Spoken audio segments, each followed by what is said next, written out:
Au nom du Père, du Fils, du Saint-Esprit. Amen. Seigneur Jésus, tu connais mon inconstance et mon infidélité. Tu sais combien je suis faible. Alors je demande en ton nom que notre Père céleste envoie son Esprit pour que quotidiennement je puisse entreprendre la lecture du catéchisme de l'Église catholique et que mon cœur s'ouvre à la tradition enseignée par ton Église, ma mère. Que je puisse ajuster toutes mes actions et mes œuvres à son enseignement. Mon Jésus, avec confiance j'abandonne la constance et la fidélité de toute la démarche entre tes mains. Que Saint Michel Archange et mon ange gardien protègent et défendent chaque moment quotidien consacré à cette lecture. Maintenant, avec toi et par ta voix, disons: Notre Père, qui es aux cieux, que ton nom soit sanctifié, que ton règne vienne, que ta volonté soit faite sur la terre comme au ciel. Donne-nous aujourd'hui notre pain de ce jour. Pardonne-nous nos offenses comme nous pardonnons aussi à ceux qui nous ont offensés. Et ne nous laisse pas entrer en tentation, mais délivre-nous du mal. Amen. Ensemble, mon Jésus d'amour, saluons notre sainte maman, la Vierge Marie.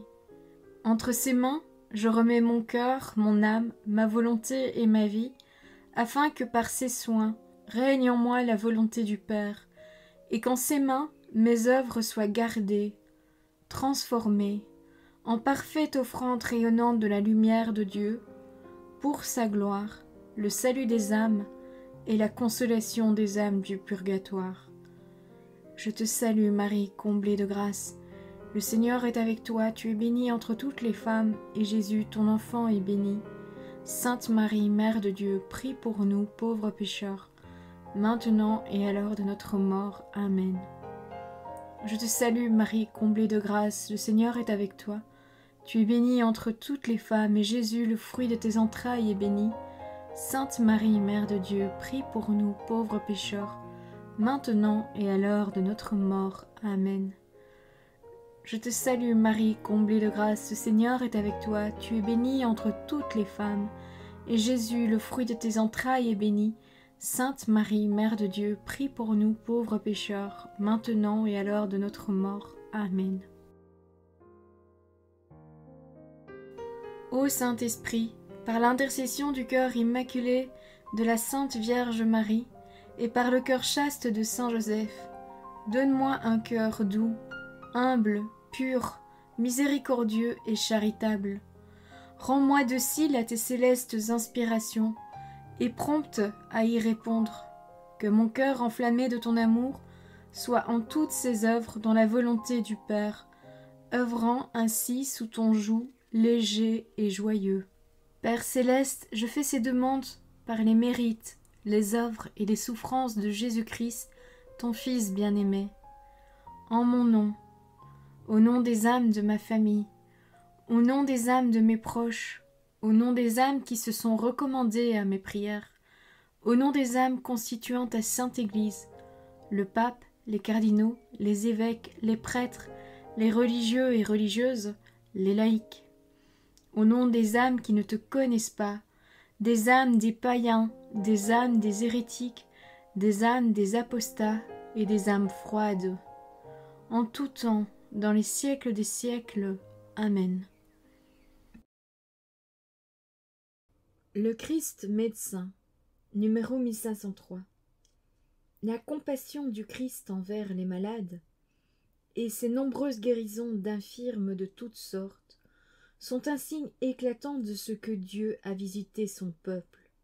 Voir l'Évangile selon saint Luc, chapitre 7, verset 16. Et que le royaume de Dieu est tout proche. Jésus n'a pas seulement pouvoir de guérir, mais aussi de pardonner les péchés. Il est venu guérir l'homme tout entier, âme et corps. Il est le médecin dont les malades ont besoin. Sa compassion envers tous ceux qui souffrent va si loin qu'il s'identifie avec eux. J'ai été malade et vous m'avez visité. Voir l'Évangile selon saint Matthieu, chapitre 25, verset 36.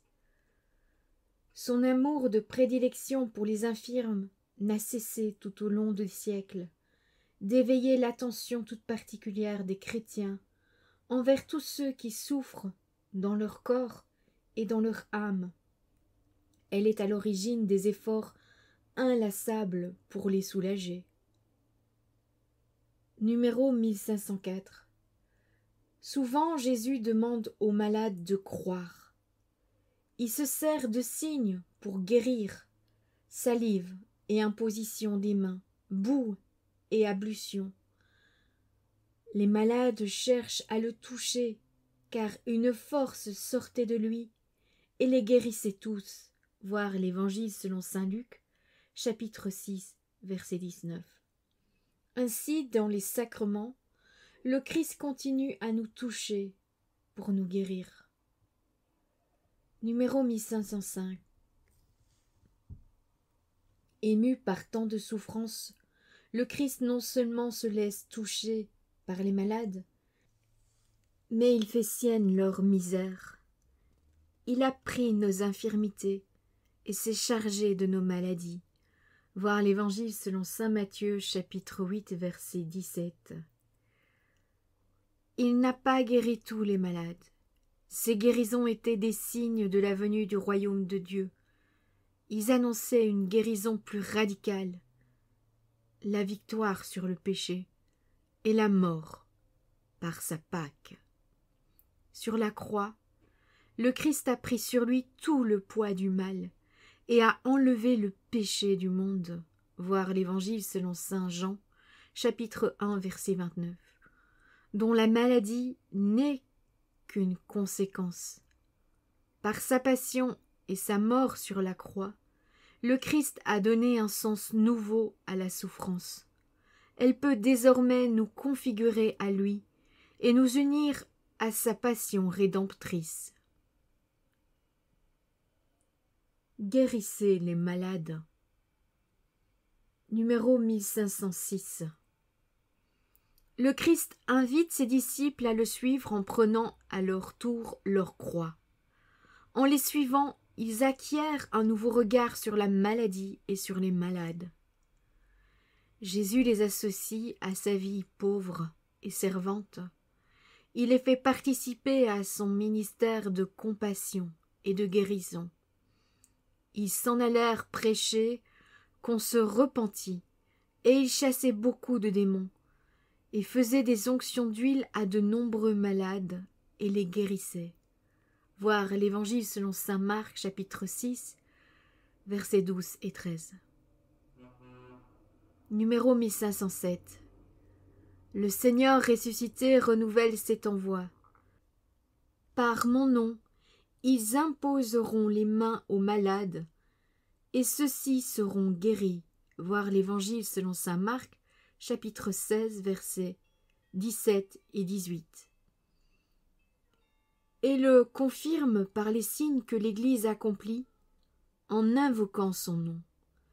Ces signes manifestent d'une manière spéciale que Jésus est vraiment Dieu qui sauve. Numéro 1508. L'Esprit Saint donne à certains un charisme spécial de guérison pour manifester la force de la grâce du ressuscité. Même les prières les plus intenses n'obtiennent toutefois pas la guérison de toutes les maladies. Ainsi saint Paul doit apprendre du Seigneur que « Ma grâce te suffit, car ma puissance se déploie dans la faiblesse. » Voir la deuxième lettre aux Corinthiens, chapitre 12, verset 9. Et que les souffrances à endurer peuvent avoir comme sens que « Je complète dans ma chair ce qui manque aux épreuves du Christ pour son corps qui est l'Église. » Voir la lettre aux Colossiens, chapitre 1, verset 24. Numéro 1509.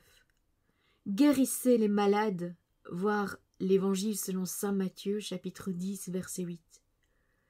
Cette charge, l'Église l'a reçue du Seigneur et tâche de la réaliser autant par les soins qu'elle apporte aux malades que par la prière d'intercession avec laquelle elle les accompagne. Elle croit en la présence vivifiante du Christ, médecin des âmes et des corps. Cette présence est particulièrement agissante à travers les sacrements et de manière toute spéciale par l'Eucharistie, pain qui donne la vie éternelle et dont saint Paul insinue le lien avec la santé corporelle. Numéro 1510. L'Église apostolique connaît cependant un rite propre en faveur des malades, attesté par saint Jacques. Quelqu'un parmi vous est malade? Qu'il appelle les presbytres de l'Église et qu'il prie sur lui, après l'avoir oint d'huile au nom du Seigneur. La prière de la foi sauvera le patient, et le Seigneur le relèvera. S'il a commis des péchés, ils lui seront remis. Voilà la lettre de saint Jacques, chapitre 5, versets 14 et 15. La tradition a reconnu dans ce rite un des 7 sacrements de l'Église. Voilà, c'est tout pour aujourd'hui. Je vous souhaite à tous une bonne et sainte journée. Et je vous annonce que sur la chaîne YouTube, je vais commencer à partir de vendredi prochain un chemin de croix, Jésus et les femmes.